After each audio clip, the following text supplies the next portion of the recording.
and welcome to Lifestyle by Lulu with me, Louise O'Reilly, coming to you on Irishwebtv.com. Well, we are delighted to be back in the Hotel Kilmore for another interview with a blogger, and I am delighted to be joined by Cavan blogger and curvy size model KiaLouise. So Kia, thank you so much for joining me on the show. It's great to finally meet you. Thanks for having me, Louise. I'm glad to be here at last.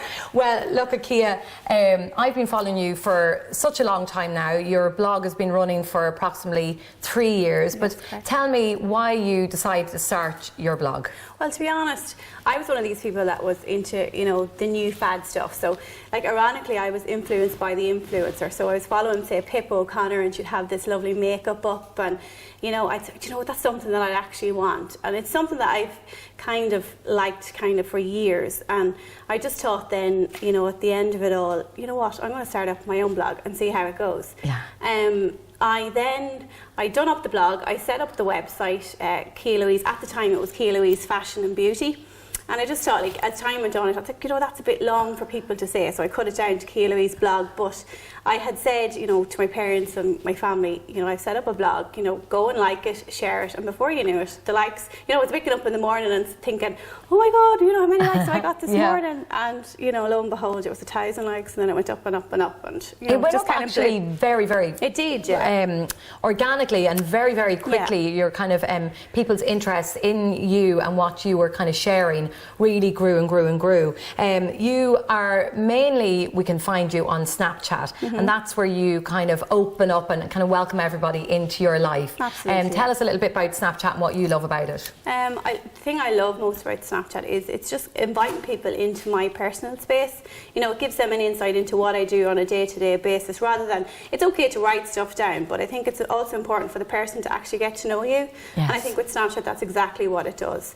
I love Snapchat. It's my main following, and I love getting on there and interacting with my followers. I think it's great. You are very open, and you really don't hide anything. You're not really sharing this polished fake life. You're really sharing real life situations, and we'll speak a little bit further about that later on, about some of the issues you discuss on your blog and through Snapchat. But there's a lot of negativity around blogging and around bloggers and influencers.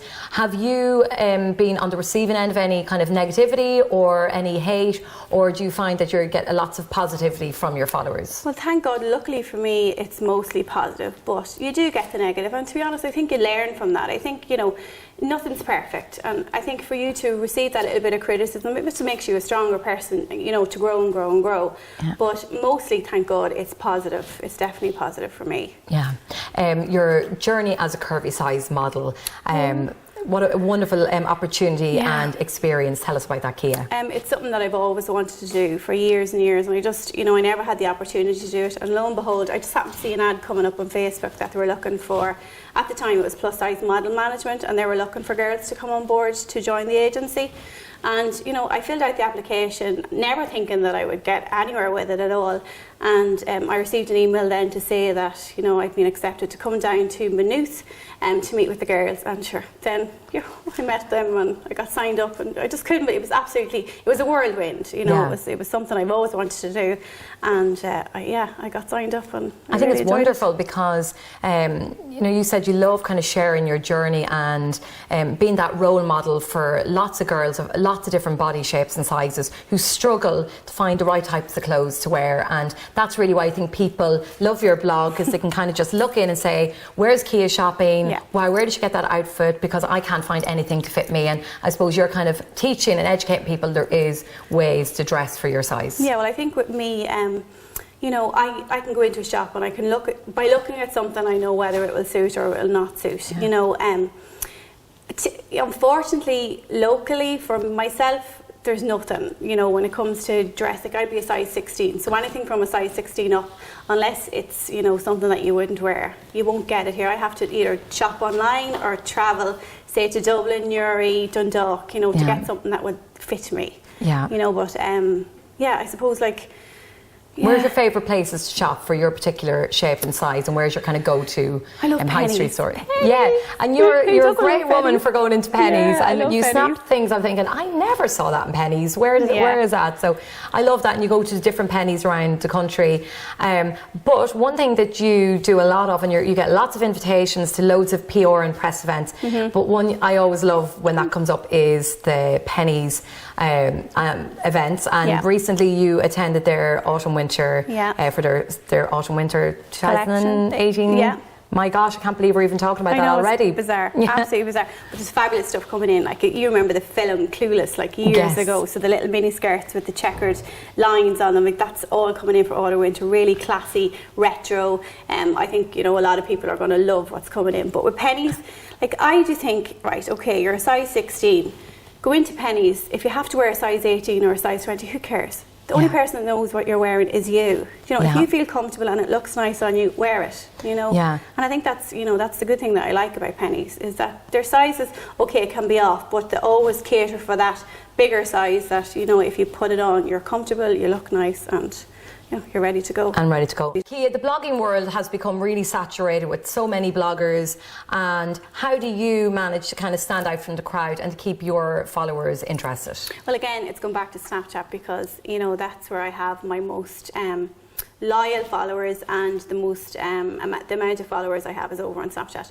And again, inviting them into my home and showing them, like, what you see is what you get with me. If I'm not, as you say, like at the start, I'm not trying to portray this person. I'm exactly myself, and I think that's so important. When it comes to the saturation of just the whole blogging thing, it's very hard to keep up there, especially with your your bigger influencers, like you have Susu, Pippa, It is tricky actually to keep up with them. Yeah. And they've probably gone to the next level where they are, I suppose, in the world of business now. So now I suppose a lot of the marketing companies are kind of still looking at kind of smaller bloggers and thinking they can work together. So no more than going into all the press events and different things. Do you find you're invited along to lots of different PR events all the time? Yeah, I do. Yeah, but like obviously now with, I have a daughter and being a mum and a wife, and I have baby number 2 on the way. And like, I mean, to get that bit of time to get off, especially I work full time as well. So to get the time off to go to these things, it's a bit tricky, but I always make time to get to the Pennies one if I can, because obviously it's my most favourite. It's your favourite one, and probably one your followers love to see and they're interested in. You recently did a hairstyling course with a very well-known blogger, or she really is an influencer, Denise from Pello Dolls, and she really documented her journey of the $1 million baby and her journey, her IVF journey. Exactly. But how did you enjoy that time down in Newbridge? Well, I got to know Denise about 2 years ago. I followed her actually simply because she was, on an IVF journey, and it was something that at the time I was struggling with. We were trying to have baby number 2, and listening to Denise, she was very positive, and she always gave positive feedback about different things, and the medication and stuff that she was on at the time, that there wasn't always this downside to it when it came to IVF and trying for a child. Yeah. But she decided that we got to know each other through Snapchat, and then she decided then that she was going to start hair courses because she was so popular. Obviously, she'd been on the RT program documenting her IVF journey with other parents, say mums and dads trying to have children. And I decided it's something that I wanted to do, because I love hair. I love doing other people's hair, but when it comes to my own, I can't do it at all. So I decided, yes, come January, I would jump on board and do the course with Denise. And it just kind of flourished from there. Yeah. As you can see, like... I think you're looking great. I love your hair and your makeup. And that's something else that you do loads of little tutorials on your Snapchat of just playing around with makeup and having a go. And your makeup's always flawless and always looks beautiful. You're always so well put together. And it's great. You don't have to always be getting makeup artists and stuff. You can do it all. Well, thanks to Lucy Dinkin today. She did my makeup today. But yeah, like, YouTube's a great learner for me. Like, I watch YouTube to you know, look at the little makeup tutorials, and it's a great learner for people, and especially the younger girls and the younger generation coming up, they're all learning from YouTube, you know. I think makeup artists, you know, they went to college and stuff like that, but the younger girls are definitely learning from YouTube, and I think that's going to be big as time goes on. But that's definitely a learner for me, is YouTube. Yeah, YouTube is massive. So really, to bring it all back to your journey, your polycystic ovary journey, really, I suppose, and your desire for baby number 2. So congratulations. Thank you very much. You're expecting in October, and great excitement, I'm sure, in the household. But tell us all a little bit more about your journey, and that's something you really shared openly with your followers. It was, and I suppose 3 years ago we started to try for a baby, and as time went on, it just wasn't happening. And you know, you get really disheartened, and it's something as a couple you get really, you know, bogged down into, you know, that you have to, these certain times of the month that you really have to start trying, and it's very, very hard. Then it came to last year, it wasn't happening at all. We said, you know, we're going to seek some medical advice and see what happens. So I'd been to a consultant last March, and they diagnosed me with polycystic ovary syndrome. They actually said that I had developed it through, you know, my teenage years, something that I never knew, because obviously with Kalia, I just had her without any problems at all. So come March, I was diagnosed with polycystic ovary syndrome, and then I was started on medication in April. Metformin it is at the time. It's to bring on, you know, to help you conceive a baby. So come November, nothing was kind of still happening for me, and I'd said, you know what, I just want to stop all this medication. I just want to start going down a healthy route and see, you know, will I be able to conceive naturally myself. So lo and behold, I had 6 weeks to Christmas, and I said, that's it, I'm going to get a stone off for Christmas, because, you know, you go to doctors and say, well, a lot of it is, you know, overweight, and, you know, get into exercise, you know, walking, whatever. So in November, I had the 6 weeks. I was really determined. I was out walking every morning. I'd drop Callie off to the bus at school. I'd get out to the woods, walk for only half an hour, like nothing too strenuous at all, eat a little bit healthier, and come Christmas then I had the stone and 3 pound off, and like I couldn't believe it. But you know what, when you're so determined to do something and you really want something in life, you know, you have to work towards it, and for me it worked. Positive mind, positive attitude. Definitely. And it worked for you. And I'm sure when you got that news that you know, baby number 2 was on the way, you must have just been delighted, just over the moon. We couldn't believe it.